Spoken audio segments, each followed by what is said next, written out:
제가 일본에서 나고 자라 예언이나 신비 현상을 탐구하는 다큐멘터리 PD로 일하면서도 이렇게 소름 끼치는 경험을 할 줄은 꿈에도 몰랐습니다.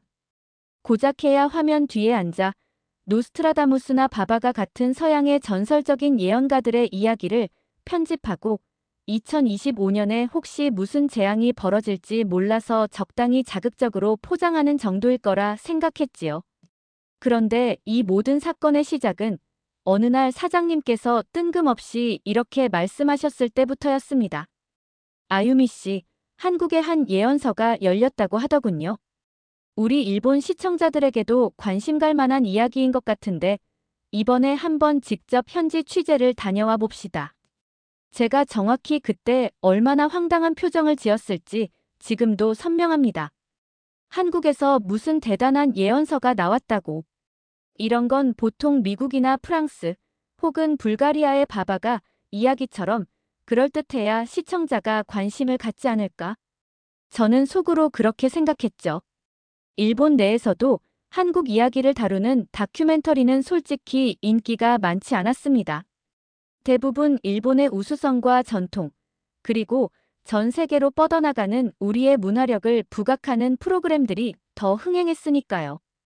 거기에다 저는 원래부터 한국이라는 나라에 대해 그다지 좋은 인식을 가지지 못했습니다.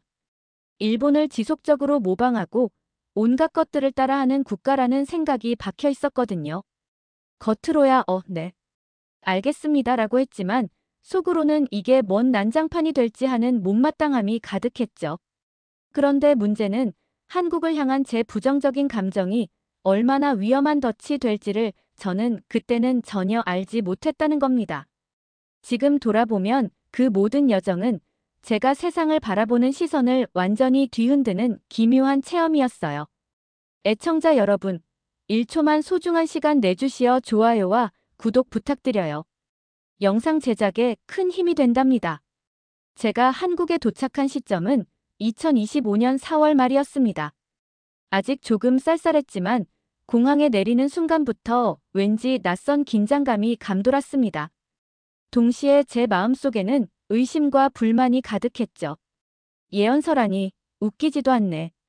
노스트라다무스는 프랑스의 왕에게 실제로 조언했대서 더 흥미로웠고 바바가는 발칸 반도의 노스트라다무스라고 불릴 정도로 전 세계에 유명한 인물이니까 그 예언을 믿을 사람도 있는 거겠지.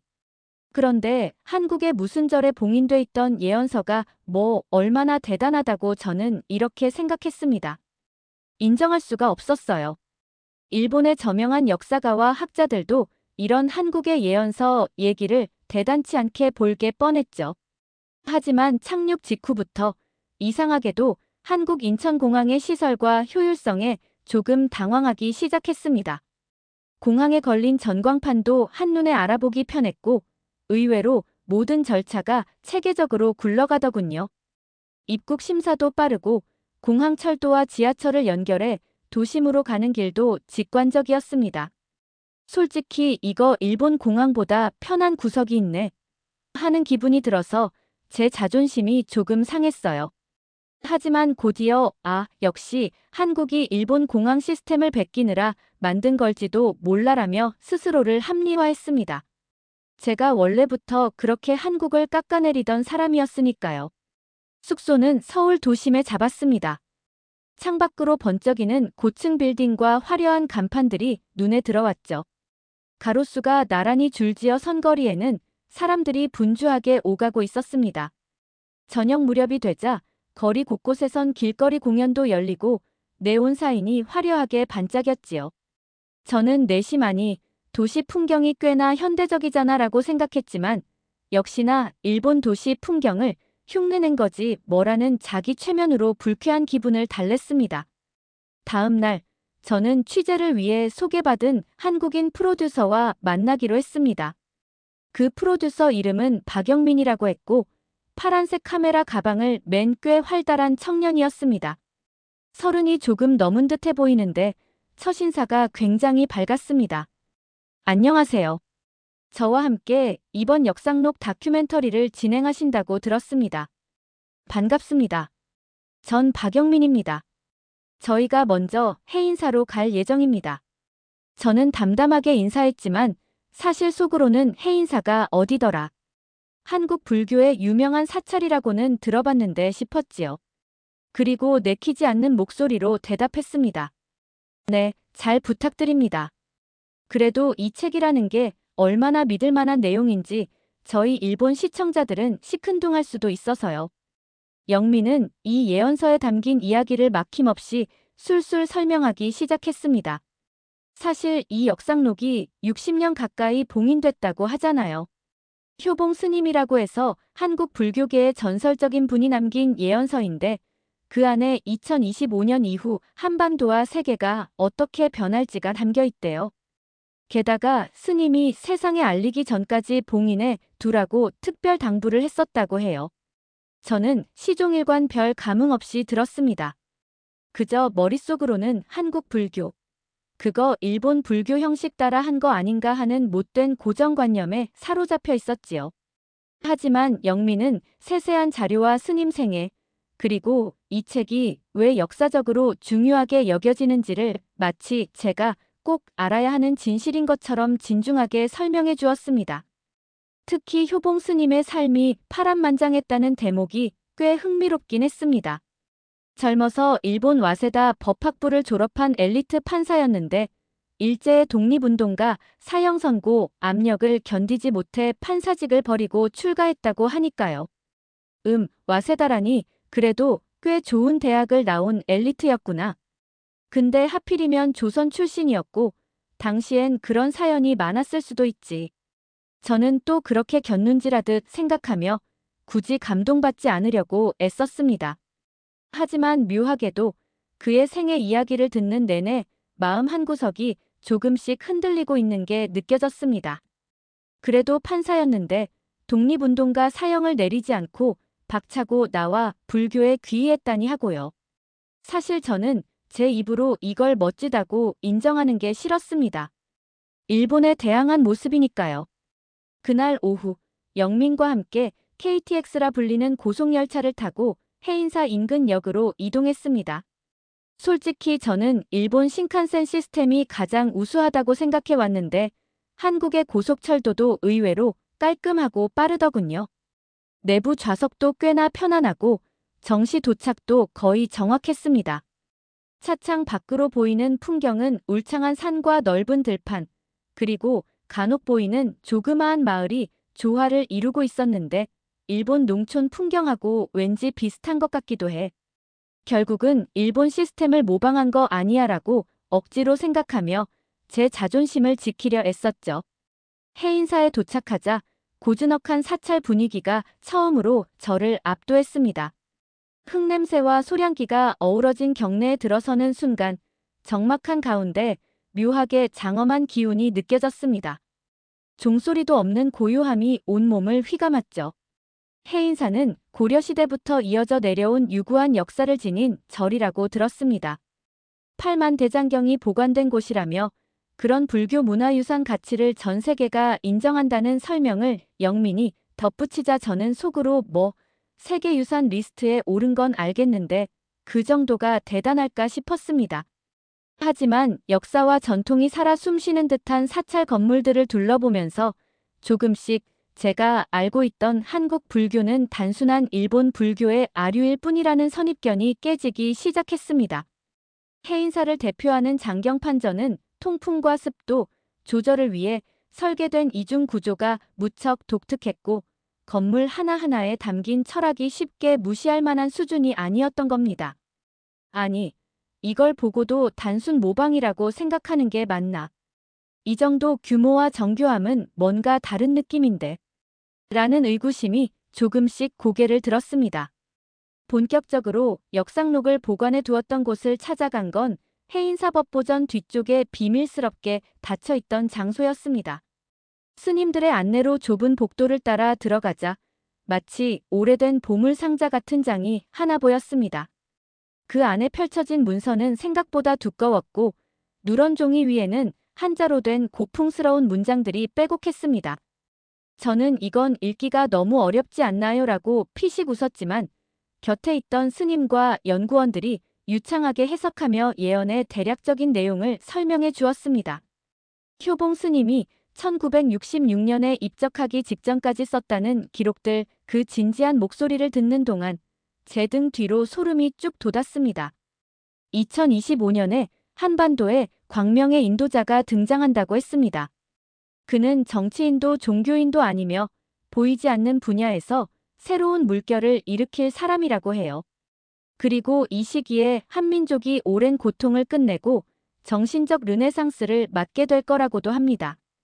그 순간 저는 괜히 헛웃음이 터졌습니다. 한반도가 세계를 이끄는 르네상스라니 그건 좀 과장 아닐까요? 아무리 예언이라지만 하고요. 이런 반응을 보이는 제 태도에 스님은 단지 미소만 짓고 있었습니다. 그러다 영민이 저를 힐끗 보며 덧붙였습니다. 예언이라는 게 원래 황당해 보이기도 하죠. 그런데 효봉 스님은 평생 책 한 권도 안 쓴 분이 유일하게 남긴 기록이라서 한국에서는 굉장히 소중하게 여겨지고 있어요.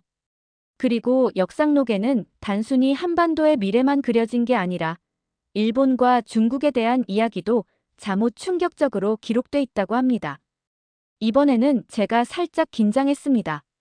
일본에 대한 이야기도 그게 뭘까? 설마 한국을 치켜 세우며 일본을 비하하는 내용은 아니겠지. 마음 한구석에서 뜨악한 예감이 스쳤습니다. 실제로 역상록을 번역한 내용을 조금씩 살펴보니 2025년 8월 일본에서 거대한 자연재해가 일어난다고 적혀 있더군요.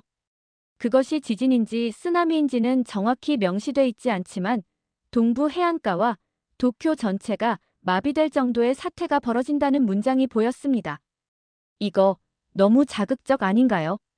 그럴 가능성은 적다고 보는데요.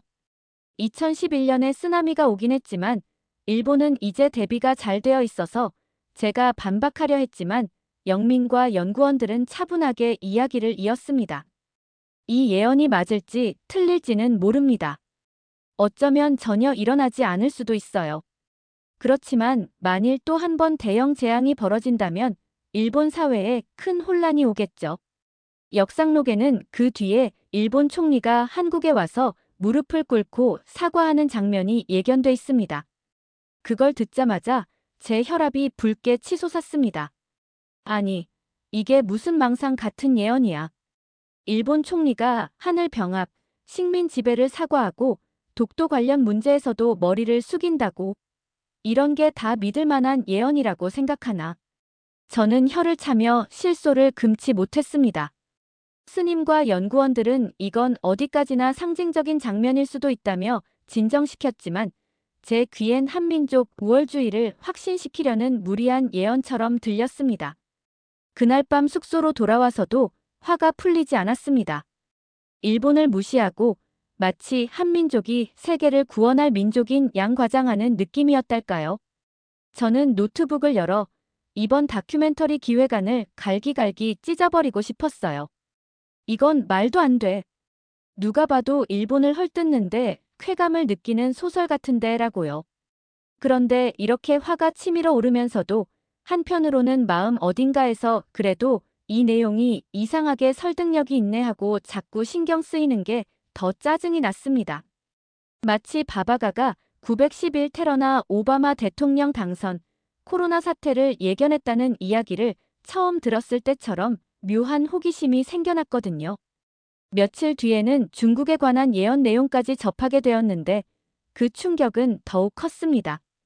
역상록에 따르면 미래 어느 시점 2050년경에 중국이 여러 나라로 분열되고 동북 지역에서 불어오는 바람이 그 변화를 촉발한다는 식으로 되어 있었습니다. 티베트, 내몽골, 신장, 광둥, 푸젠 등 여러 지역이 독립하여 작은 국가들로 나뉜다는 게 정말 황당무계해 보였지요. 저는 속으로 아유, 그건 그냥 한국인이 바라마지 않는 꿈 아니야. 그렇게 중국이 약해지면 한국이 자동으로 영향력을 발휘할 수 있다고 봐서 하는 망상 간내라고 비웃었습니다. 그렇게 취재가 진전될수록 저의 강한 반감도 더 커져갔습니다. 제가 굳이 역상록을 다큐멘터리로 만들어야 하는지도 의문스러웠고 이걸 일본 시청자들이 어떻게 받아들일지 물고듯 뻔했거든요. 그런데도 영민과 한국 제작진은 마치 철옹성처럼 이 이야기가 한국인의 정신적 기반과 연결되어 있다고 말하며 이어지는 인터뷰를 준비하고 있었습니다. 아유미 씨, 이번에 특별한 분을 만나기로 했습니다. 효봉 스님의 가르침을 잇는 선승이 계신데 역상록에 관해 좀 더 자세한 설명을 해주실 거예요. 저는 다 귀찮았습니다. 하지만 팀에서 정해놓은 스케줄이라 어쩔 수 없었죠. 그 스님이 계신 사찰은 서울 외곽에 있었습니다. 조용한 숲길을 따라 걷는데 날이 맑아서 새파란 하늘과 푸른 잎들이 제 눈앞에 펼쳐져 있었습니다. 산들바람이 불 때마다 숲속에서 촤악하고 나뭇잎이 부딪히는 소리가 들려왔는데 그 순간 왠지 마음이 편안해지는 기분이 들더군요. 이상하게 이게 한국 산의 정취인가? 제법 좋잖아 하는 생각이 들었지요. 그렇지만 곧 스스로 일본에도 산 많고 훨씬 아름다운 경치도 많은데 머리라며 제 생각을 부정했습니다. 스님은 포행 중이셨는지 경내 한편에서 땀을 훔치고 계셨습니다. 영민이 공손히 인사를 드렸고 저도 뒤따라 고개를 숙였습니다. 스님, 이분은 일본에서 오신 다큐멘터리 PD 아유미 씨입니다. 역상록에 관한 이야기를 깊이 듣고 싶어 오셨습니다. 스님은 아주 맑은 눈으로 저를 바라보더니 미소 지으며 말씀하셨습니다. 멀리서 오셨군요. 환영합니다. 무거운 짐을 지고 오셨을 텐데 이곳에서 조금이나마 내려놓고 가시면 좋겠습니다. 그 말에 제가 네, 감사합니다라고 답하긴 했지만 속으로는 짐은 무슨, 난 취재하러 왔을 뿐인데 하고 퉁명스럽게 생각했습니다. 곧이어 제가 대놓고 물었습니다. 스님, 솔직히 일본에서는 이런 예언서를 진지하게 믿기보다는 그냥 흥미거리로만 보는데요. 역상록이 정말 미래를 예견했다고 확신하시는지요? 혹시 한국을 과대평가하는 내용이 포함되어 있진 않은지요? 스님은 잠시 침묵하더니 차분한 음성으로 답했습니다. 이 예언서가 세상을 바꾸진 않습니다. 다만 우리에게 한 번쯤 생각할 기회를 주지요. 어쩌면 큰 재앙이 있을 수도 있고 우리가 몰랐던 빛나는 희망이 있을 수도 있고요. 다만 스님께서는 미래를 미리 알게 되면 그 책임이 너무 무겁다고 하셨습니다. 그래서 2025년에야 봉인을 풀라 하셨을 겁니다. 예언의 내용이 옳고 그름을 따지기 전에 우리 마음 자세부터 살펴야지요. 저는 순간 말문이 막혔습니다.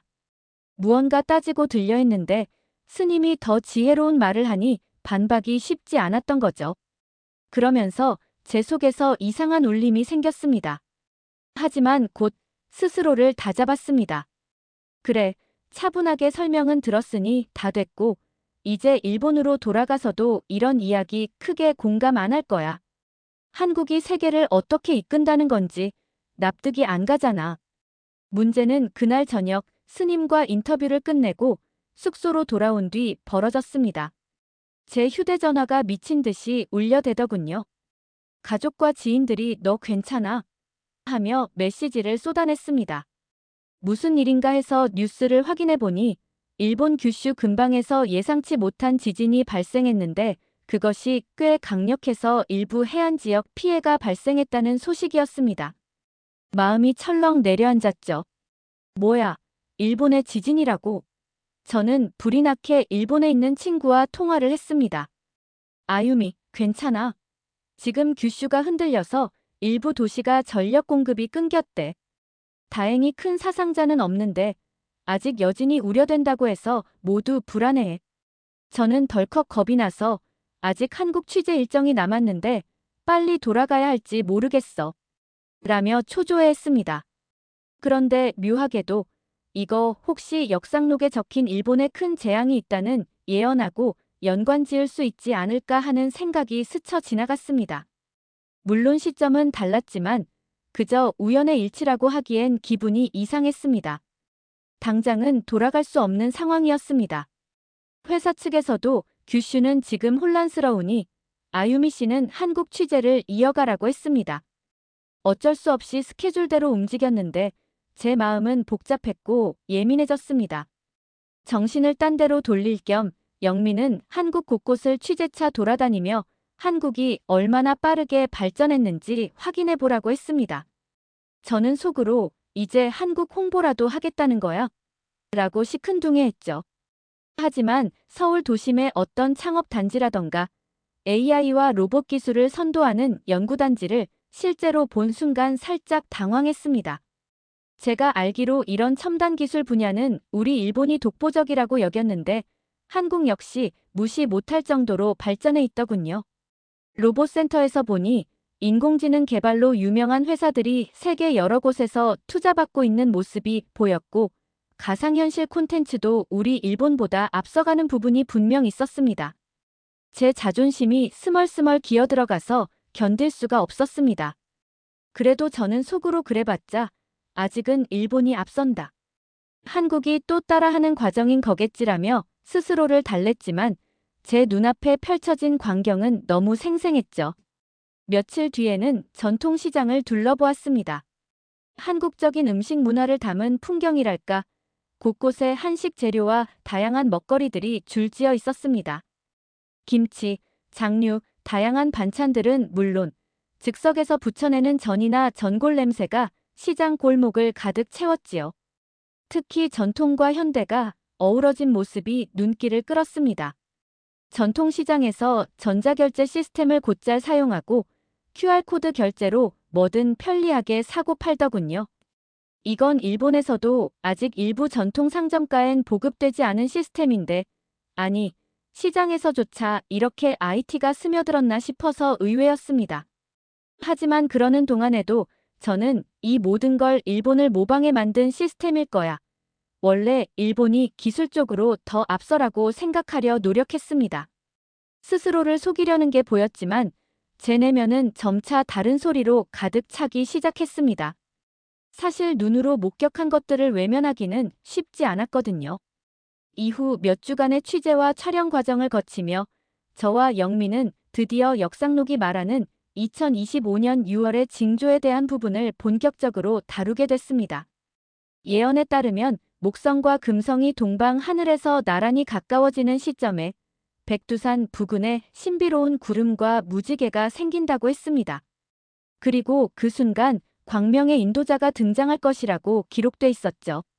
과연 그런 천문현상이 실제로 일어날지, 그리고 백두산에 정말 무지개가 뜰지 참으로 미지수네요. 혹시 일어난다고 해도 우연일 확률이 높겠죠. 제가 이렇게 말하자 영미는 웃으며 대답했습니다. 그렇긴 하죠. 천문현상도 흔하진 않지만 가끔씩 있는 일이니까요. 다만 이 시기가 되면 한국에서는 이 예언이 맞을지 궁금해하는 사람들이 백두산을 유심히 쳐다볼 거예요. 저는 피식 웃었습니다. 허무맹랑한 기대를 품고 있다니라고 생각했지만 한편으로는 은근히 궁금해지기도 했습니다. 만약 정말 백두산에 이상한 무지개가 걸리고 예상치 못한 영웅 같은 인물이 나타난다면 어떻게 될까? 그 장면을 다큐멘터리에 담으면 시청자들에게는 엄청난 충격을 안겨주겠지 하는 생각도 들었거든요. 그 사이에 저는 한국의 여러 분야 인사들을 만나며 역상록에 기록된 정신적 르네상스 이야기도 취재했습니다. 경제 발전과 기술 혁신을 이룬 다음 단계로 이젠 물질주의를 넘어 인간다움을 회복하는 시대로 간다는 예언이었는데 인터뷰한 사람들 상당수가 거기에 깊이 공감하더군요. 한국 전쟁과 분단을 겪었기에 평화와 통일, 협력의 가치를 소중히 생각하게 됐어요. 이제는 서로 나누고 배려하면서 다 함께 성장해야 할 때라고 봅니다. 돈이나 힘만으로는 세상을 이끌 수 없으니까요. 이런 말을 듣는 제 심경은 복잡해졌습니다. 예언이라고 치부하기엔 이 사람들의 열정과 신념이 꽤 진지했고 우리 일본도 인구 감소와 경기 침체 등의 문제로 여러 가지 방향 전환이 필요해 보였거든요.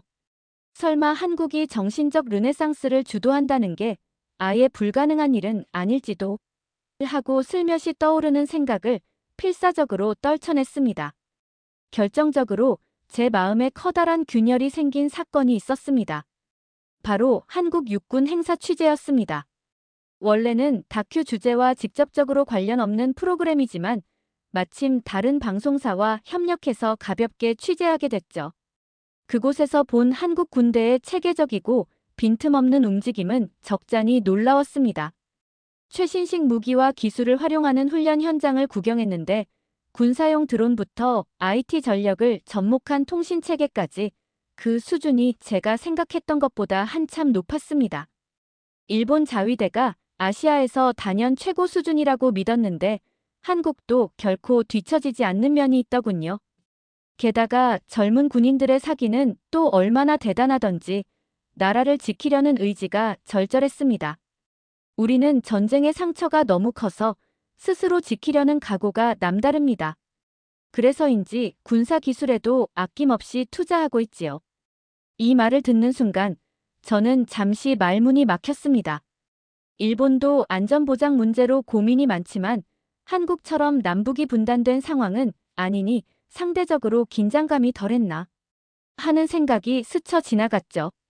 물론 표정은 되도록 무심하게 유지했지만 속으로는 뭐지 의외로 탄탄하네라며 놀라고 있었습니다. 이렇듯 여러 방면을 직접 보고 체험할수록 제 안에 자꾸만 혼란이 커졌습니다. 한국의 인프라, 문화, 음식, 콘텐츠, 국방, IT, 교통체계 모든 것이 예전처럼 단순히 일본을 흉내낸다는 말로는 설명이 안 될 정도로 성장해 있었습니다. 더구나 예언서인 역상록을 대하는 한국인들의 모습에는 단순한 신비주의가 아니라 뭔가 스스로를 돌아보고 내면을 성장시키겠다는 강한 의지가 담겨 있었습니다. 오랜 기간의 취재가 거의 막바지에 이르렀을 무렵 저는 영민과 다시 해인사를 찾았습니다. 마침 법회가 열리고 있었고 참선을 하고 있던 스님들과 신도들의 모습에서 어떤 평온함이 흘러나오더군요. 저는 그 분위기에 묘하게 끌려서 조용히 합장을 해보았습니다. 마음이 차분해졌습니다. 일본이 최고라 여겨왔던 제가 지금 이 순간만큼은 한국 사찰의 분위기에 압도되고 있네. 이상하다. 난 원래 이들을 전혀 인정하고 싶지 않았는데. 법회가 끝날 즈음 저를 알아본 스님 한 분이 다가오셔서 말씀하셨습니다. 마음이 조금 편안해지셨나 봅니다. 우리 모두가 어느 날 맞이할 미래는 서로 배척하기보다 함께 어울려야 하는 날이 아닐까 싶습니다. 그 말에 저는 그만 울컥할 뻔했습니다. 왜인지 모르게 사찰에 울려 퍼지는 합창 소리와 어우러져 제 마음속에 어떤 벽이 허물어지는 느낌이 들었거든요. 뺨이 화끈거렸습니다. 마치 제 속에서 도대체 무엇이 그토록 내 자존심을 건드려 왔나 하는 물음이 들려오는 듯했죠. 그런데도 속으로는 또 다른 제가 불쑥 고개를 들었습니다. 그래도 한국이 일본보다 뛰어날 순 없어. 저들은 늘 일본에게 뒤처진 역사를 갖고 있지 않았나. 문화도 경제도 군사력도 한 수 아래였는데 하고요. 이렇게 두 가지 감정이 뒤엉켜서 제 이마에 땀이 송골송골 맺혔습니다. 결국 촬영 스케줄이 모두 끝난 뒤에도 저는 며칠 더 한국에 머물렀습니다.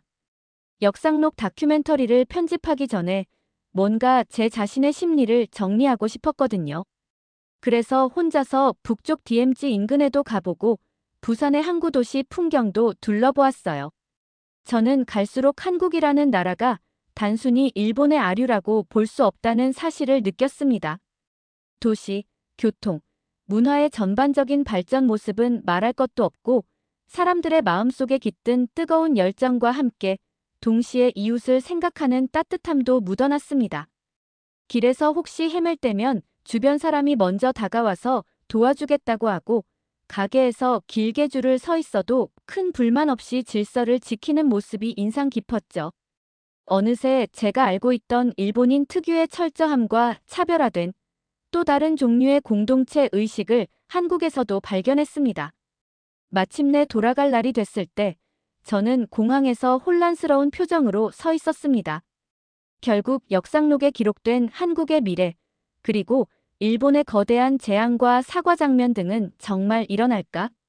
이게 사실이면 내 나라가 큰 혼란에 빠진다는 건데라는 불안함도 느꼈지만 더 큰 문제는 제가 여태껏 깎아내리고 무시해온 한국의 면모들이 제 예상보다 훨씬 뛰어났다는 점이었습니다. 게다가 효봉 스님이 말한 정신적 르네상스가 단순히 망상이 아닐 수도 있겠다는 가능성이 떠오르는 바람에 제 기존 가치관이 송두리째 흔들린 기분이었죠.